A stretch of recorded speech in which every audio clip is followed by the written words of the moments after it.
জয় মা তারা, জয় গুরু বামদেব। একটি মন্ত্র দিচ্ছি, প্রথমে বলি, তারপরে বৃদ্ধ প্রসঙ্গে আলোচনা করব। মন্ত্র বলছে আল্লাহর আসন পিঠে মোহাম্মদ বীর, এই নামে অমুকের মন করিলাম অস্থির। লাম মিম নুন, তা আল্লাহর আসন পার, অমুক আমার সারা যেথাই যাবে খাবে যজুকের খাওয়ার। এই বাক্য টুটে না মোহাম্মদ আল্লাহ, যদি হয় হের ফেরে যায় আল্লাহর কাল্লা। এটা মারাত্মক বিদ্যে প্রয়োগ।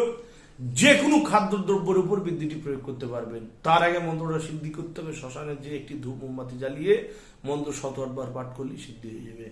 যে কোনো খাদ্যদ্রব্যের উপর উপরোক্ত মন্ত্র 108 বার করে 108টি ফু দিয়ে সেই খাদ্যদ্রব্য যে কোনো নারীকে যদি খাওয়াতে পারেন, সেই নারী আপনার প্রেম মহব্বতে পাগল হয়ে যাবে। পরীক্ষিত জিনিস, বহু মানুষকে দিয়েছি, প্রয়োগ করে ফল পেয়েছি, তাই ইউটিউব সোশ্যাল মিডিয়াতেও দিলাম, ইনস্টা বা ফেসবুকেও দিলাম। করে দেখবেন, অবশ্যই ফল পাবেন। জয় মা তারা, জয় গুরু বামদেব।